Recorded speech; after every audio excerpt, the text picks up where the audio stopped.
And welcome to the Digital Marketing Podcast. We have here Sebastian Aroca. Sebastian is from Hispanic Market Advisor. And today we're going to be talking about digital marketing, SEO, SEM, AI, and all these hot topics today. Well, Sebastian, welcome and thank you for being here. Sebastian is also a graduate from FIU, right, Sebastian? Yeah, Florida International University. And thank you very much again for being here with us. And let me ask you this, Sebastian.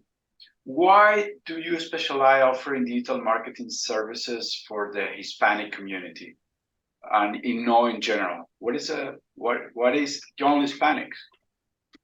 Well, thank you for the opportunity. By the way, I graduated from FIU. I have a bachelor's in public relations. So I did the first I went to Miami-Dade College, then graduated on bachelor's in public relations in Biscayne Bay campus, and then I did a master's in international business in the South campus. So great. So I'm hearing that some FIU students may listen to this podcast. So I want to wish you the best. Why not the general market in the US? Because first, in order to there's several advantages when you cater to a specific niche. Obviously, you can do more targeted. It's a more targeted audience. In the example of U.S. Hispanics, it comes with language, culture. You have to have certain cultural sensitivities. There's also reduced competition, to be honest with you. So there's a lot of general marketing agencies that if you start doing that, you have to compete with them. So there's more also cost-effective marketing. Increase customer loyalty, because the customers, when there's a reduced competition sphere, they have a tendency to appreciate more your specialized skills. And obviously, after a while, you kind of like position yourself as an expert, although I don't like that word that much, because I feel like you never are an expert, right? Because there's always a growing, you're always growing in your field, right? So you start positioning yourself, and then they start inviting you to conference, and you kind of become like a voice for that particular niche, right? That's kind of like the long answer. And how the Hispanic market has been growing in the past 10 years. I remember the past, we barely have like Telemundo, Univision networks here in the States. Yeah, well, as I was saying, it's almost like a country within countries. So if you're thinking in terms of population, there's a lot of data out there. I think the U.S. Census Bureau, the last one, 2020, there were more than 62 million U.S. Hispanics. So that represents approximately 18% of the total population. 18%, yeah. 18%. So obviously not all of them are Spanish prefer, because we are talking about different generations. So you have the first generation of Hispanics, which usually the ones that come to the U.S., they sometimes they have to learn a new language. Then the second generation that have a tendency to be bilingual. Depending of if they were born in the U.S. or if they came,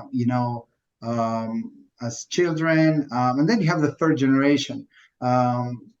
It's funny that there's you will think that after maybe third, fourth generation, they speak English only, and then they forget about Spanish. That may be a case in some families, but we see also a retro acculturation process where sometimes the third generation Hispanics in the U.S., they want to actually learn Spanish as a second language, because they want to communicate with their cousins or grandma, grandpa. Maybe they have family in Venezuela, Colombia, Argentina, you name it, and or any country in Central America, and they want to go there. They visit once a year, and they want to learn that language. I think that in the census, the last census says that if the Hispanic living in the United States will be a country, they represent the seventh largest economy in the world. Yeah, It's like as you mentioned, it's like a country within a country. It's amazing. exactly. That. Yeah, yeah, And let me ask you this: and what kind of services do you offer at HMA or Hispanic Market Advisors? yeah. What is the most demanded service that you offer there? What's the translation? So any business in the US that needs to translate the website to Spanish, usually we work with WordPress side, or if they have an e-commerce, usually we also do a Shopify. But yeah, the service website translation and then search engine optimization, SEO. Occasionally, our secondary service, we also do some pay-per-click, if they need to campaign a Google certified. And also, as you know, search engine optimization, that's a big word that sometimes not too many people know what it entails, but it includes content creation. You need to develop content for blogs, articles, FAQs, testimonials. So you're always involved in the development of new content, translation of that content to make it available bilingual in both languages. And the idea is to make the content available, and let the users decide in what language they want to interact with you. Right. So obviously, I always tell my clients when they contact me, and they need to be operationally ready to support Spanish language client, because a lot of times businesses say, oh, I want to grow, let's target this market, the segment Spanish, but then they're not ready to respond to those leads. They call, press 1 for Spanish or 2 for English. Someone press 1 for Spanish, and then on the other end, there's no one that can speak their language. So that's a no. I always tell them, like, if they're not ready, just to wait, because otherwise, it can be a waste of resources. Okay, and SEO, is very interesting because it's how the pages rank on Google search results, Exactly. and you use a combination of keywords and title, meta tags, etc. So Google, also the domain authority. There is many factors, right? It's my understanding that there are Yes. many The factors algorithm. that the algorithm that Google say. But now we have this new technology, which is AI, artificial intelligence. Yeah. So it's reshaping all the marketing process. And what do you think about Google will react, and how the SEO will react with this AI new technology? Yeah, I think there is two part of the question. One thing is what Google may do, because obviously, AI, I think ChatGPT, I think was purchased by Bing, which is one of the competitors of Microsoft. Google. Yeah, Microsoft. So I think Google is developing their own technology on that front. So yeah, one thing is what the competition will do, but the other thing is also what the people, the workers, the SEO managers, the SEO agencies, how would they react to this, right? So I would say on the company front, I think Google, obviously, I'm not sure if everybody knows, but at least students in marketing, they have a revenue model where they make money with advertising, right? So they do with AdWords, and you pay for the ads. So obviously, they're going to try to defend that, because I think it's over 90% of the revenue comes from ads. So as far as the people like working, let's say you are like an SEO agency with that, like us, obviously some people, the first reaction when there's something new, for many may be fear, right? Like many people may be afraid of maybe losing their jobs or being disrupted. I see it a little bit different. I think that SEO and AI can coexist. I think the technology, those that can actually use it towards their advantage, I think they can have an upper hand. We wrote a few articles in our website, You can include them there later on, maybe on the blog. I can send you the links, but basically, I was telling that when it comes to SEO, you can utilize this technology, to make your life easier. Okay, I'll give you a few examples, and then we can expand if you feel that like it. For instance, ChatGPT, which is obviously one of the examples. You can get ideas of, for FAQ section, like to develop FAQs, like what are the most common questions for, I don't know, an immigration lawyer, things of that nature.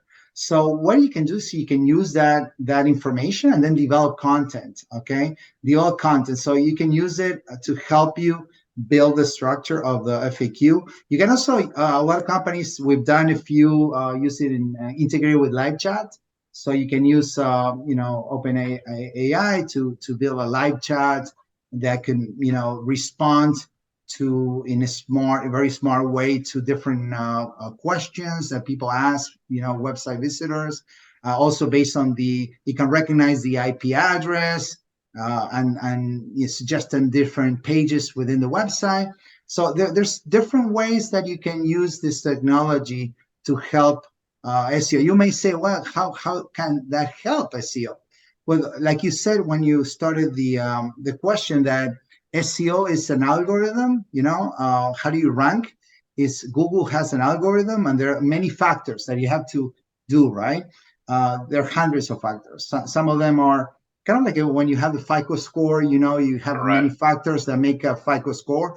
Well, the Google, it's also an algorithm that have many factors, and they make up whether you rank well for a particular keyword, right? So what happened is, one of those factors are page views, how many people visit your site, how many pages they visit per session, for how long they stay in the website. There are many factors, right? So what happened is, if you make it very the user experience, you enhance it in your website, what happens as a result is all those factors will improve, and as a result, your SEO rankings may become higher. So I see like a positive aspect, to be honest with you. Now, whether it will replace it completely, maybe 5-10 years down the road, I don't know. We'll see. Okay. Yeah, we don't know, but for now, we don't see any revolution like machines against humans, like like Hollywood proposed on the movies, right? We don't see that kind of stuff, right? Yeah, I don't think for now, but yeah. Maybe in the future, we don't know. And also, so let me ask you this: what is the most popular social media Hispanic use in the USA? What do you think is the most popular? Yes, Facebook, TikTok, social Instagram. Okay. Yeah, what is the most popular social network? Well, as you probably know, it depends on because this is very generational. The target audience, yes. Yeah, depending. Let's say you're talking about Hispanics, and I would say depending on age groups, because I'm 47. I'm not sure how old are you, but in our generation, I think you're in your 30s, right? I'm 30s, so, yeah. You're in the 30s, okay. So yeah, you look a little bit older because of your tu barba, no? But I think you're in your 30s. But no, Guillermo, for real, I think our generation, and even younger also, I think they use Facebook a lot. Has been widely adopted by the Hispanic community, especially because they communicate a lot with family members, relatives in their countries of origin, right? So they usually have WhatsApp. Also, they have WhatsApp groups, which we all know was acquired by Facebook. So I think Facebook, WhatsApp, those are two. Instagram also, and TikTok. Younger generations. So I would say those Facebook. Facebook has a good with Instagram. Good when it comes to marketing. They have a good. I think they call them Meta Business platform, so you can create ads and you can create different type of call to actions, whether it's a click to call, somebody calling your office, or you want to create a lead form to capture, the contacts details. So yeah, I think there are Facebook and Instagram when it comes to marketing offer a good platform for marketing. And what do you think about when you use social media for your clients, videos versus static images? What is the trend now? Everybody's using more videos. Everybody's talking about videos, but we don't know if short videos are better than longer videos, or it's just static, or it's just rumors. What do you think about? Yeah, good question. I think if we look at marketing, you can see SEO and PPC, pay per click, and search engine optimization, right? So one is the organic way of getting traffic. The other one is the paid. We all know that organic, you create content, you post it, it takes longer to develop good rankings, but after a while, that ranking is almost constant, right? You have to always maintain it with content. With pay per click, it's almost like you're paying like a rent. So if you're not paying for that ad, your ads obviously disappear. So you're paying for placement. So what I think with the type of visuals to use to be effective is similar in both. On the SEO side, let's say if I create a blog or an article that is just text, okay, it may rank, by the search engines for particular keywords. But if the same article, I add a visual, or and another one, I add a visual and a video. Usually, the one that has all three elements, visual, the video, the image, and the text, may outperform the other two forms. So I think not only for the particular page or post, but also if you go to google.com, you can search by images or by videos or news. So what happens is you start your content becomes available in all other channels, right? Now on the PPC, if I may add, it's similar because if you do a static image, may not perform as well as if you do an animated GIF. Obviously, you have to pay attention, your marketing team, to the specs because they're very picky in the requirements to submit animated images or videos. But I think it's worth the extra work because people have a tendency to click more on videos and animated images. So and there's one thing to finish. There's one new technical performance max. I don't know if you heard about it, but in AdWords, so where you can upload different type of assets. One is video, another one is in banner, another one is text, and Google kind of like does the work, and it shows the type of ad that may be the best for that particular user. So obviously they're adding new smart tools, and they're making it easy for the agencies and the business as well. So we can say that either for PPC or for SEO, video will perform better. The use of video, of course, it will help to perform better. So, and also the question that I was asking is on the social media platform. So if I post, a static image or a carousel on Instagram and Facebook, and then I post a short video, like 15-second videos on those platforms, then social media will perform much better, right? Yeah. Because the video create like an engagement that a static image is not. Exactly. You can do, right? And also, you agree with that? Yeah. Also, what happened is a lot of companies and agencies use stock images. Nothing wrong with stock images, but I think it gets to a point where they're not personal enough. So it almost looks the same, when you're using the stock images. You pay for the license, and you look for one of those services and put an image and some text and call to action. But I think those that take the extra time to actually develop a short video or something, it doesn't have to be video, but it could be also an animated image, but that looks more real. And I think it has better chances of converting. One thing I want to say is that I wouldn't say video as a replacement of text, because text still needed for SEO at least, because Google index all the text on a page. And if you have a lot of pages where you have just images or videos and no text, they usually will be flagged as having a low HTML to visual ratio, and that may not perform as well. So for us, I think it's a good combination when you have a content that has some text and some video and some images. That's what I'm saying. So it's not like all of a sudden you create a website and put a lot of videos and no text, and you think it's going to outperform other sites. I think it should be a combination. And one thing I want to say, a comment to your comment about what we typically use for our clients is, yes, we have a longer format video. Let's say it could be, I don't know, a couple minutes video. That could be in YouTube or Vimeo and your website. You can add it as an iframe.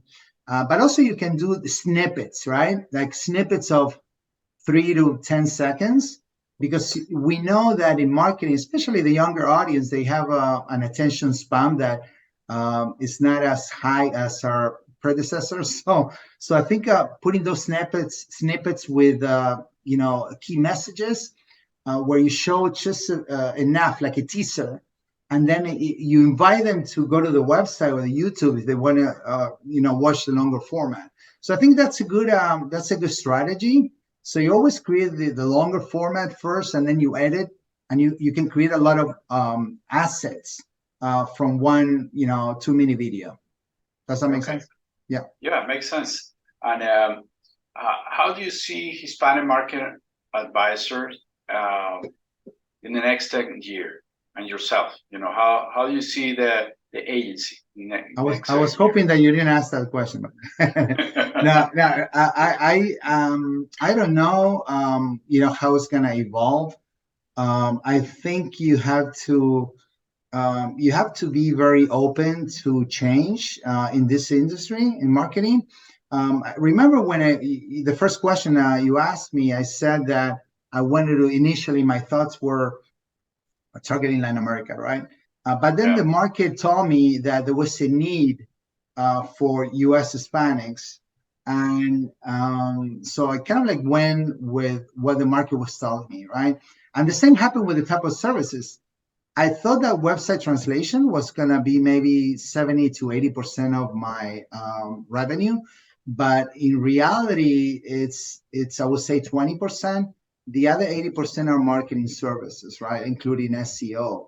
So sometimes you have an idea of how things will go, but the market, tells you, different stories. So I think you have to, either if you are an employee in marketing or a manager or you own your own agency, I think my suggestion is to have a goal, like a strategy, but also be flexible to bend in a way that you stay relevant. Because sometimes what happens is you may be very good on a specific topic for a while, but then the market is going, it takes a turn in a different direction, and you were stubborn not to change, and then you become irrelevant, right? So I think it has to do a lot with your, how you adapt. Okay.